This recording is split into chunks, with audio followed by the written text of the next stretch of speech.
श्री शिवाय नमस्तुभ्यम। आज मैं आप लोग को एक बहुत ही ज़्यादा बुरी सी खबर देने जा रहा हूँ। ये खबर मुझे पूरी उम्मीद है आप सबको पता चल गई होगी कि जब आज के टाइम पे गुरुजी कथा कह रहे थे तो सिर्फ 30 से 40 मिनट के बाद ही उन्होंने कथा को बंद कर दिया, जिसके पीछे का कारण ये है कि अब उनकी हालत बहुत ज़्यादा गंभीर हो गई है, क्योंकि उन्हें लग गई है चोट। और वो चोट ऐसे वैसे जगह पे नहीं लगी कि हाथ पे लग गई, पैर पे लग गई, उन्हें वो चोट लगी है सर पे। अब वो सर पे चोट लगी कौन सी चीज़ से है?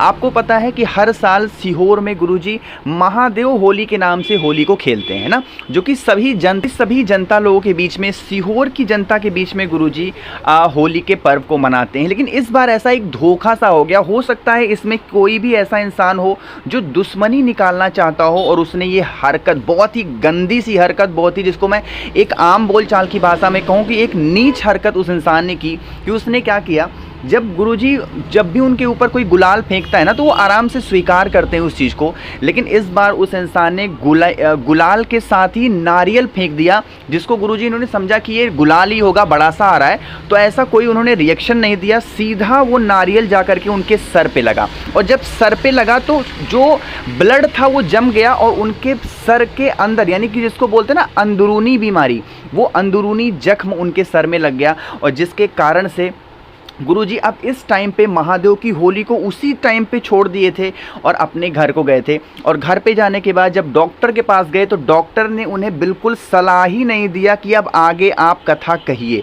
तो इसीलिए अभी ऐसा कोई निर्धारित नहीं है कि आगे की कथा कब होगी। नीचम की कथा तो कैंसिल है ही, पूरी तरीके से कैंसिल है, बट आगे कितने दिनों के बाद कथा होगी इसकी बात भी बिल्कुल भी नहीं पता है और ना ही कोई जानता है। डॉक्टर ने तो साफ मना कर रखा है कि आप बिल्कुल भी कथा नहीं कहेंगे, कितनी भी बड़ी सिचुएशन आ जाए, कितनी भी खराब सिचुएशन आए, लेकिन आप कथा तब तक नहीं कहेंगे जब तक डॉक्टर उन्हें सलाह ना दे। और उन्हें बिल्कुल कम बोलने के लिए कहा गया है। तो इसका मतलब ये है कि ना तो उनकी कोई छोटी छोटी क्लिप रिसेंट की नई वीडियोस की आपको देखने को मिलेगी, ना ही उनकी कोई कथा लंबी सी आपको देखने को मिलेगी। हाँ, बस हम लोगों की एक ही ड्यूटी बनती है, हम लोग का एक ही काम है कि गुरुजी ने हम सभी लोगों को कथा का श्रवण किया है, बहुत ही प्यारी प्यारी कथाएं सुनाई हैं।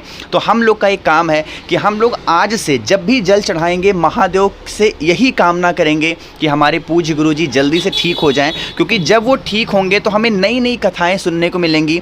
और वो एक हम लोग आनंद से, जैसे होता है ना कि बहुत लोगों की हैबिट पड़ जाती है, आदत पड़ जाती है कथा सुनने की। अगर आपकी हैबिट पड़ गई है तो नीचे कमेंट सेक्शन बताइएगा सभी लोग कि हाँ हमें भी भैया आदत पड़ चुकी, क्योंकि मैं तो आप लोग के लिए नई नई वीडियोस बनाता हूँ, तो खैर मुझे तो आदत पड़ी गई है। तो इसका पूरा जोर यही है कि ऐसी क्यों दुश्मनी निकालनी किसी के साथ कि आप किसी के सर में चोट लग गई है और आप बहुत खुश हो रहे हो इस सब चीज़ों को लेकर। ऐसा कुछ भी मत करो।